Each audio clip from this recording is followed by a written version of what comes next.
Bonjour, dans cette partie, je vais vous montrer comment utiliser les différents composants. On les trouve en cliquant sur le plus qui se trouve en haut à gauche. Alors, les composants sont classés par catégorie et le chiffre à droite nous indique le nombre de composants par catégorie.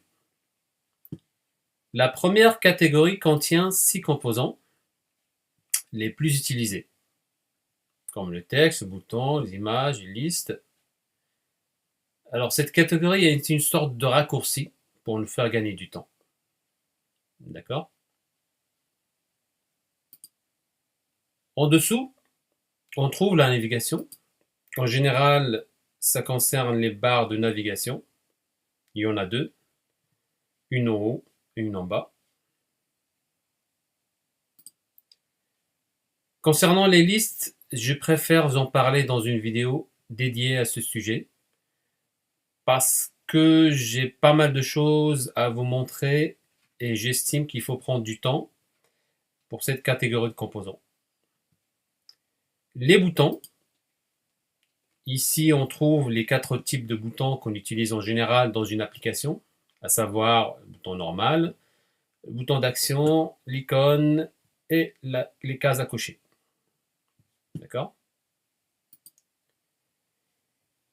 Ici, on trouve des composants simples qui sont très utiles pour le design.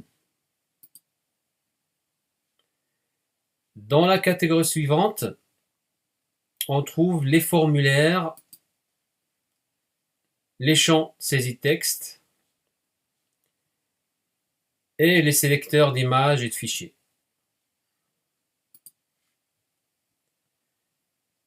La marketplace, nous allons la voir dans une autre vidéo. En dessous, ici on trouve tous les composants que nous avons installés en passant par la marketplace. Et enfin, les composants privés que nous allons ou que nous avons installés en passant par d'autres fournisseurs.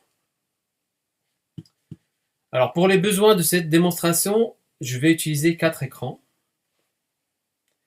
Alors 2 pour la connexion, un écran d'accueil et un autre pour les liens.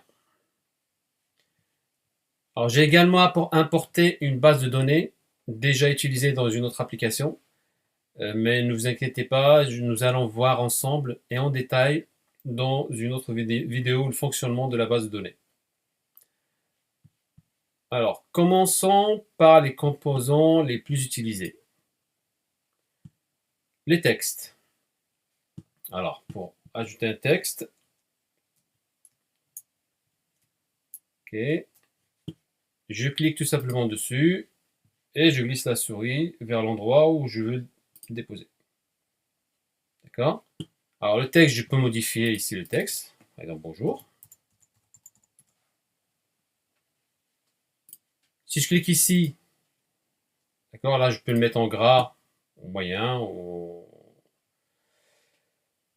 voilà, plus gras ou en normal, ou plus fin. D'accord? Donc si je le mets normal par exemple. Ici, je peux changer la police. En mettant par exemple 25. Et là, la couleur, voilà, au rouge par exemple. Si je clique sur la preview, ça donne en gros ça.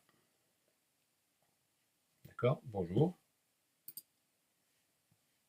Ici, tout à gauche, il y a un T en rouge. C'est ce que j'appelle le bouton magique. Alors, si je sélectionne ici devant bonjour, je mets un petit espace et je clique sur le T. Je peux ajouter, alors, log ici, login user, en fait, c'est moi. C'est moi celui qui est connecté, qui utilise l'application. Donc, si je peux mettre, par exemple, à chaque fois que j'ouvre l'application, je dis bonjour, mon nom et prénom. Dessus. Ça donne ça. Et si je vais sur le preview, ok, voilà. Bonjour, James Pierre. C'est James Pierre qui est connecté. Alors, concernant les textes, qu'est-ce que je vais vous montrer en plus? Oui, très important ici, les boutons d'action. Alors, les boutons d'action, ça veut dire si je clique sur l'action, ça va sur le texte, ça va faire quelque chose. Donc, tout ça, on va le voir en détail dans la pratique. Mais si je choisis par exemple, si je clique sur ce texte, eh ben, ça va m'envoyer vers la page présentation par exemple. D'accord? Ici, je peux choisir la façon dont, comment mon écran va apparaître quand je vais cliquer sur le texte. D'accord? Rien du tout. Droite vers la gauche, gauche vers la droite, bas vers le haut, etc. Ensuite, je choisis gauche. Et je vais sur la preview. Je clique sur mon texte. Et hop, il y a l'écran de présentation qui apparaît de droite vers la gauche. D'accord? Voilà. C'est tout ce que vous avez besoin de savoir concernant les textes. Voilà, je vais sur supprimer. Deuxième composant, les boutons. Je clique dessus et je glisse vers l'endroit où je veux poser mon bouton. Alors, concernant le bouton, il y a trois types. Soit je veux que le texte. Voilà, si je vais sur l'application, on le voit comme ça. Cliquons dessus, ça fait l'action. Sinon, je veux le texte entouré d'une bordure. Ça donne ça. C'est à vous de choisir le style que vous voulez. Ou sinon, un bouton plein. Voilà. D'accord. Sur l'application, ça donne à peu près ça. Alors, je peux le modifier comme je veux, ce bouton. Donc, déjà, je modifie le texte. Je mets par exemple, allez, valider. Je peux le laisser en majuscule ou sinon cliquer sur le bouton qui apparaît en minuscule. Je peux modifier le texte comme je veux. Donc, allez, je vais mettre en gras. Ici aussi, je peux ajouter un bouton à texte magique. Cliquons sur le T. D'accord. Voilà, si je clique sur le T, je peux ajouter un bouton magique. Ici, je ne vais pas le faire, mais vous avez compris comment ça fonctionne. L'icône, donc je peux la supprimer.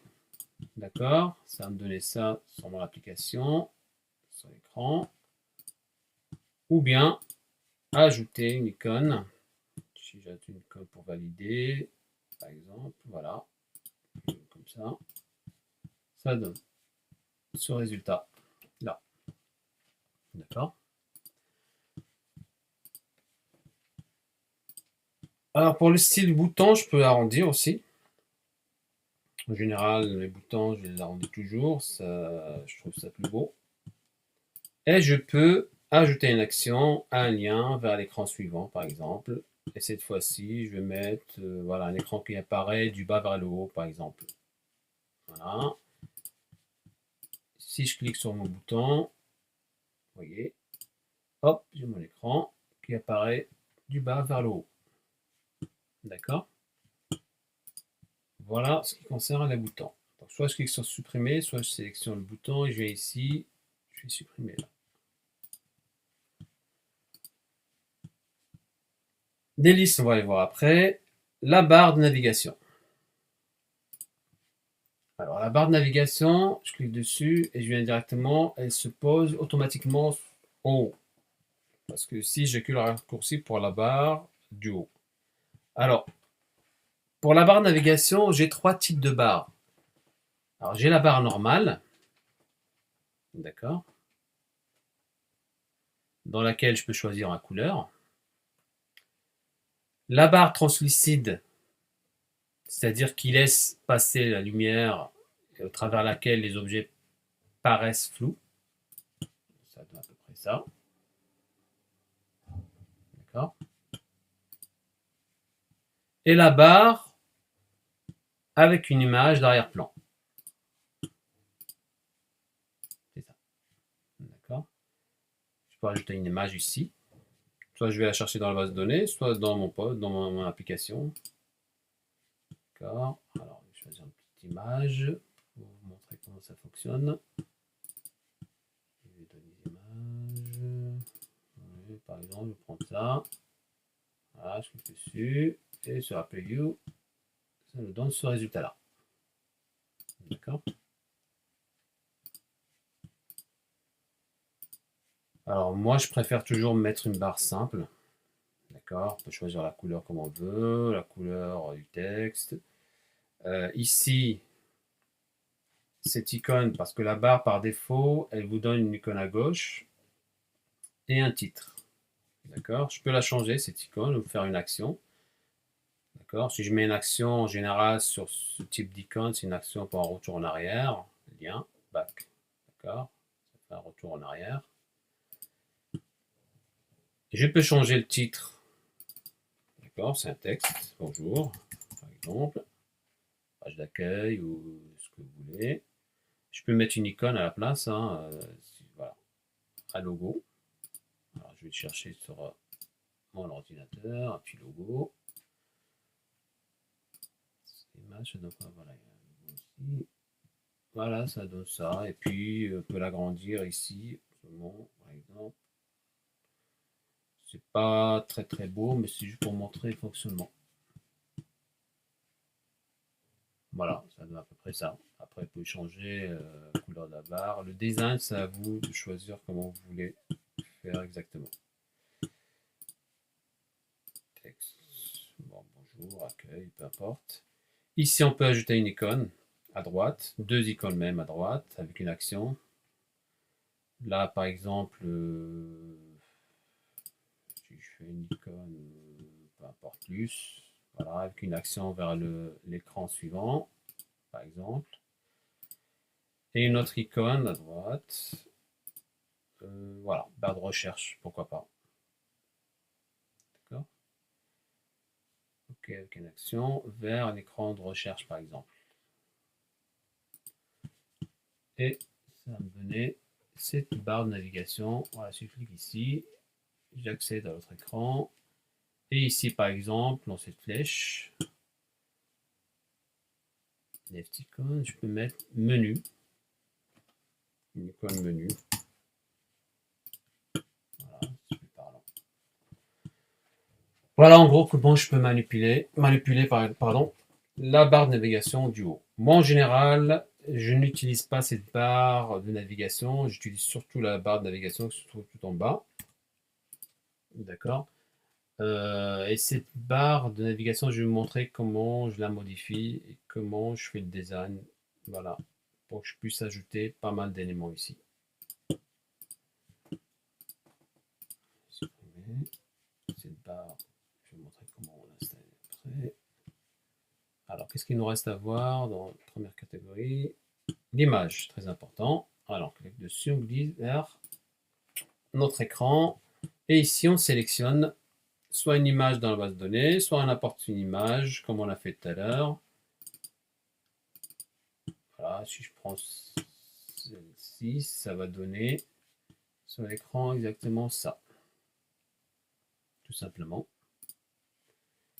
D'accord. Et je peux faire une action aussi sur l'image. Ici, une action vers un lien vers un écran. Ok, cette fois-ci, on va mettre rien du tout. Non. Aucun effet. Donc, si je clique dessus, je vais atterrir directement sur l'écran suivant. Je peux aussi importer une image, aller chercher directement sur la base de données. C'est très utile quand je veux faire une image, par exemple une image profil. Ici, chercher dans la base de données, image profil. Je la réduis comme ça. D'accord. Je fais un peu de style. Et ici, je fais un rendu total. Ok. Voilà, ça va me donner ça comme résultat. L'image profil de la personne connectée.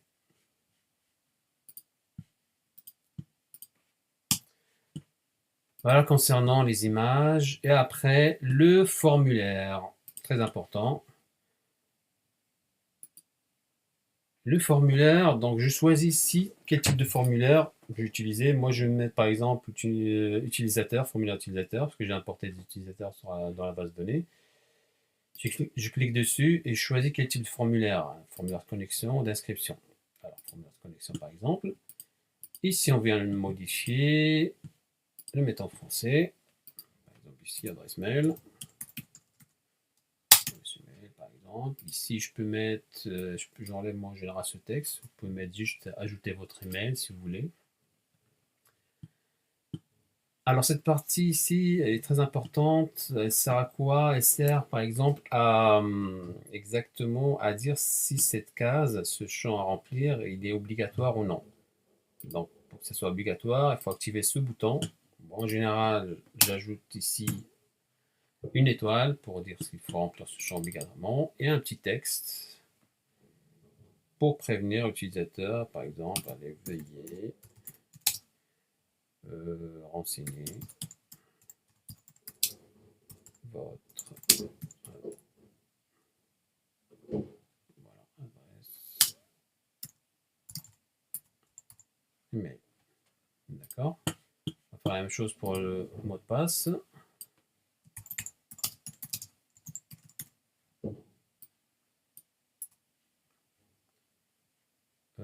Oui, il est obligatoire, donc je fais un petit texte.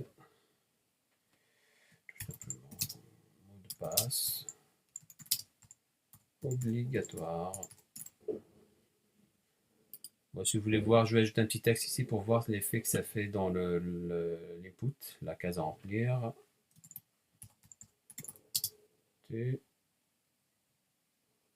Saisir un mot de passe.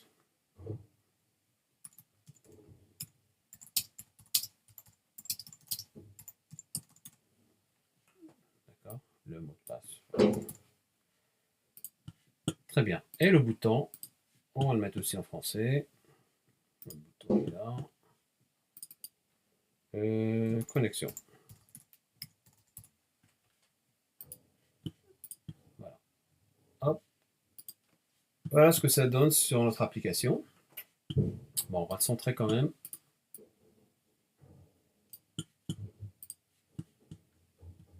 Voilà, les champs à remplir. D'accord. Voilà ce que ça donne quand vous mettez le texte au milieu du champ.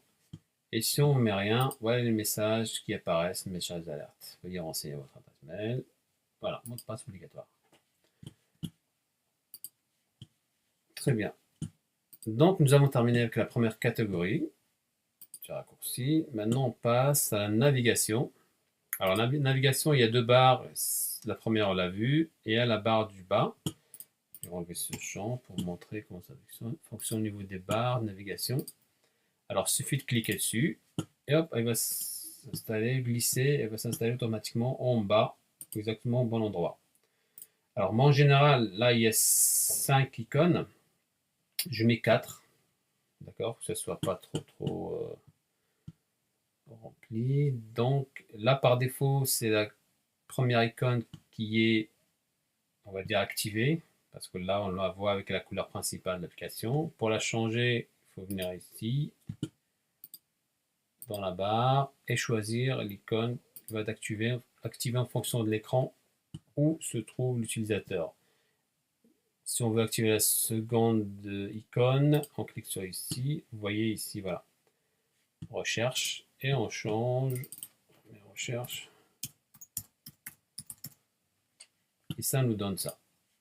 Bon, en général, la dernière, comme je l'ai expliqué, je la désactive. Voilà, que ce soit un peu aéré. Et sur notre application, voilà notre barre de recherche en bas. On peut la modifier comme on veut, modifier les icônes et bien sûr activer les actions et les liens vers les autres écrans. Très bien. Voilà en ce qui concerne les barres de navigation. Je vais supprimer. Les listes, on va les voir dans une autre vidéo. Les boutons, les 4 boutons. Celui-là, on l'a vu. Le deuxième bouton, c'est en général le bouton qu'on ajoute en bas à droite pour ajouter un commentaire ou ajouter un ami, ou peu importe. En fonction de l'action que vous voulez mettre. Il est modifiable pour modifier l'icône, la couleur. D'accord. Le deuxième bouton, c'est l'icône, tout simplement. Vous voyez. Voilà, on peut agrandir, choisir la couleur, choisir l'icône qu'on veut. Voilà, donc ajouter un post, peu importe. D'accord. Et la troisième, plutôt le quatrième bouton, c'est les boutons à cocher pour sélectionner. En général, vous les voyez comme ça avec un petit texte à côté. Vous pouvez cocher bouton suivant. Voilà, petit texte. Peu importe, à valider. Valider. Hop. Voilà. Cocher le bouton pour valider, par exemple. D'accord.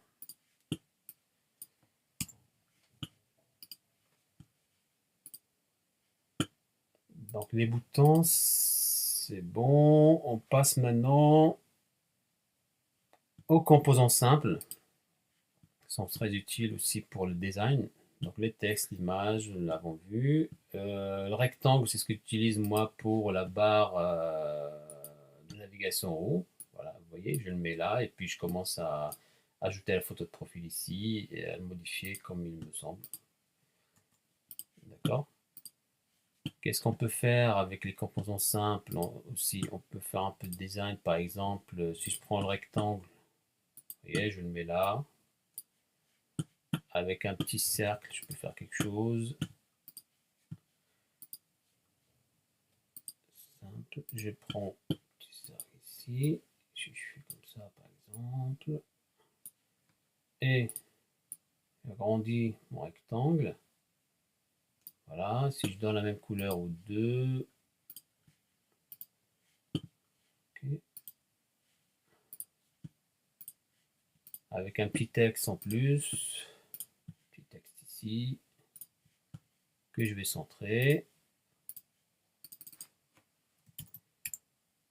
Bonjour. Voilà, je vais agrandir un peu. Bon, voilà, en blanc, blanche, bah, ça donne à peu près ça sur l'application. Alors le design, c'est pas mon point fort, mais j'espère, je suis sûr que vous êtes meilleur que moi dans ce domaine.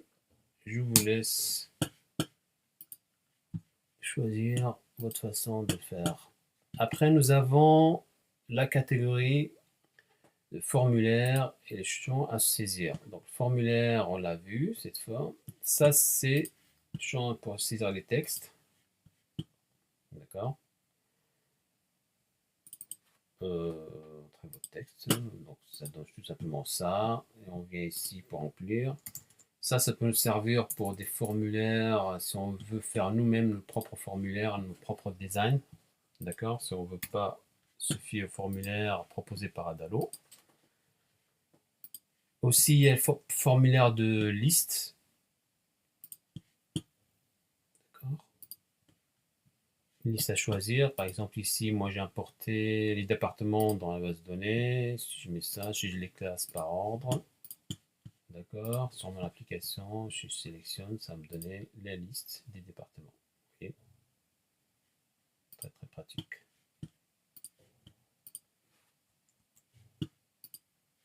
Qu'est-ce que je peux vous dire aussi sur le formulaire et les inputs? Oui, très important aussi, les dates. Alors, ce champ-là, on ne peut pas le voir sur le preview Adalo, ça ne donne pas grand-chose, mais sur votre application, quand vous cliquez dessus, il y a votre calendrier de votre téléphone qui apparaît et vous sélectionnez la date, tout simplement. D'accord. Et sur les formes, nous avons aussi, alors oui, très important aussi, les fichiers Picker et les images. À quoi ça sert? Tout simplement pour aller choisir une image depuis votre application. D'accord, si je viens voilà, je clique dessus, et puis voilà, je choisis mon image, par exemple celle-là, elle apparaît directement dans mon application. D'accord. Ça, on l'utilise aussi pour voilà, importer une image profil, peu importe. Même chose pour les fichiers. Voilà, cliquez ici, vous allez importer votre fichier en cliquant ici pour l'envoyer ou peu importe, donc fichier MP4 ou autre. D'accord. Alors les formes et les Oui, il nous reste un petit dernier ici, mais ça concerne par exemple localisation Google. Il vous faut, d'accord, l'API, la clé. Si vous avez des questions à ce sujet, vous pouvez m'envoyer un message, je vais vous montrer comment récupérer cette clé. Et puis tout simplement, l'utilisateur vient ici, sélectionne sa ville et ça vous donne une liste de choix. Comme d'habitude, vous sélectionnez en fonction de la liste proposée par Google. D'accord? Donc, pour cette partie qui concerne les composants, il nous reste à voir les listes et la marketplace. Rendez-vous donc la vidéo suivante pour vous expliquer comment utiliser les listes. À tout de suite.